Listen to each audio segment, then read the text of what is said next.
আসসালামু আলাইকুম। সম্মানিত দর্শক, শেখ হাসিনার পক্ষে রাষ্ট্র নিযুক্ত আইনজীবী হলেন জনাব জেডাই খান পান্না। দেখেন, এই যে নিউজটা আজকে টপ অফ দ্য কান্ট্রি, আজকে বাংলাদেশের সর্বোচ্চ লেভেলের নিউজটা হলো শেখ হাসিনার পক্ষের আইনজীবী হলেন জনাব জেডাই খান পান্না। এটা কি রাষ্ট্র অর্থাৎ বর্তমানে ইউনূস প্রশাসন তিনি ইচ্ছাকৃতভাবে জেডাই খান পান্নাকে শেখ হাসিনার আইনজীবী করলেন? না, জেডাই খান পান্না নিজেই ইচ্ছা পোষণ করছেন যে তিনি শেখ হাসিনার পক্ষ হয়ে আদালতে আইনি লড়াই লড়বেন। এর আগে এই আন্তর্জাতিক অপরাধ ট্রাইব্যুনালে যে দুইটা মামলার রায় হলো, সেই দুইটা মামলারও কিন্তু শেখ হাসিনার পক্ষে আইনি লড়াই লড়ার জন্য জনাব জেডাই খান পান্না আবেদন করছিলেন, কিন্তু সেইটা গ্রহণে আমলে নেয় নাই। কিন্তু পরবর্তী দুইটা মামলাতে আমলে নেওয়া হয়েছে। দেখেন, নিউজটা হলো মানবতা বিরোধী অপরাধের পৃথক দুই মামলায় সুপ্রিম কোর্টের আইনজীবী ও মানবাধিকার কর্মী জেডাই খান পান্নাকে ক্ষমতাচ্যুত প্রধানমন্ত্রী শেখ হাসিনার আইনজীবী নিয়োগ দিয়েছে রাষ্ট্রপক্ষ। তিনি আবেদন করছেন, রাষ্ট্রপক্ষ মঞ্জুর করছেন যে হ্যাঁ, আপনি শেখ হাসিনার পক্ষে আইনি লড়াই লড়তে পারেন এখন পরবর্তী মামলায়। দেখেন, অনেকেই বলবেন যে যা হোক ঘটার ঘটে গেছে, এখন জেডাই খান পান্নাই শেখ হাসিনার পক্ষের আইনজীবী হোক বা অন্য কেউই হোক, শেখ হাসিনার বিরুদ্ধে তো প্রায় ৩০০-র অধিক মামলা। এখন এই মামলার এই দুইটা মামলার অমক আইনজীবী, ওই দুইটা মামলার তমক আইনজীবী, এইভাবে যাই হোক তাদের যে এজেন্ডা, অর্থাৎ বর্তমান ইউনূস সরকারের যে এজেন্ডা শেখ হাসিনার বিরুদ্ধে, সেটা তো তারা মানে অলরেডি সফলই। দুইটা মামলার তো তারা যে সাজা কী করছে, রায় ঘোষণা করছে, এইটা যতই প্রশ্নবিদ্ধ হোক, কিন্তু তাদের তো দিক দিয়ে তারা সফল।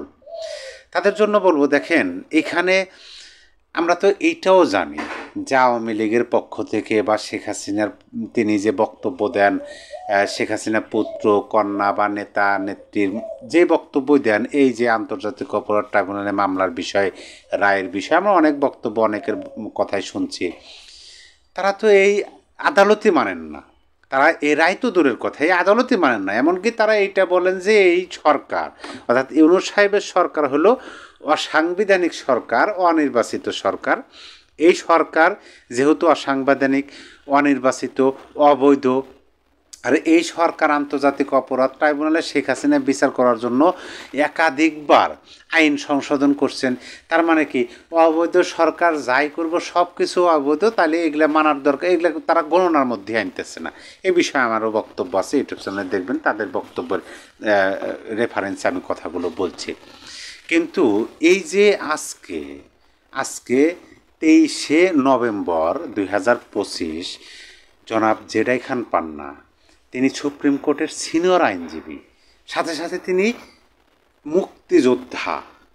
তিনি যখন এই রাষ্ট্র নিযুক্ত, তিনি যখন এটা নিযুক্ত হলেন যে হ্যাঁ, শেখ হাসিনার পক্ষে আপনি আইনি লড়াই লড়তে পারবেন, তারপরে যে তিনি আদালতে সাংবাদিকদের মানে ক্যামেরার সামনে যে কথাগুলো বলছেন, সেই বক্তব্যটা আমি পরিপূর্ণ শুনছি। সেখানে তিনি স্পষ্টভাবে বলছেন যে তিনি শুধুমাত্র শেখ হাসিনার পক্ষে লড়ার জন্য ইচ্ছুক প্রতিটা মামলায়, কিন্তু সেইটা গ্রহণ করা হয় নাই। এই দুইটা মামলা গ্রহণ করা হয়েছে। আর ওইখানে তিনি আরও কিছু কথা বলছেন। সেখানে তিনি বলছেন যে দেখেন, মহান মুক্তিযুদ্ধে তিনি বলতেছেন যে মহান যুদ্ধে গিয়েছিলাম, বঙ্গবন্ধুর নেতৃত্বে আমরা যুদ্ধ করছি, এইভাবেই কথাটা বললেন যে বঙ্গবন্ধুর নেতৃত্বে মহান মুক্তিযুদ্ধে অংশগ্রহণ করছে, দেশকে স্বাধীন করার জন্য যুদ্ধ করছে। আর আজকে সে বঙ্গবন্ধু, এইভাবেই কিন্তু আপনি কথাটা খেয়াল করুন যে বঙ্গবন্ধুর নেতৃত্বে মুক্তিযুদ্ধ করছে, আজকে সেই বঙ্গবন্ধু কন্যা শেখ হাসিনার পক্ষে তিনি আদালতে আইনি লড়াই লড়বেন, এইভাবেই কথাটা বললেন। এই কথাটা কিন্তু অনেক ইঙ্গিতপূর্ণ কথা। এই কথাটা কিন্তু মানে অনেক কিছু আমাদের ইঙ্গিত দেয়। আমি যে কথাটা বলবো সেটা হলো যে দেখেন, রায় কী হবে পরবর্তী মামলাগুলো, অর্থাৎ জনাব জেডাই খান পান্না যে দুইটা মামলার তিনি লড়বেন শেখ হাসিনার পক্ষে, সেই মামলার রায় কী হবে, সেই মামলার রায় কি আওয়ামী লীগ বা শেখ হাসিনা মানবে কি মানবে না, এই সরকার কার্যকর করতে পারবে কি পারবে না, সেইটা ভিন্ন আলাপ।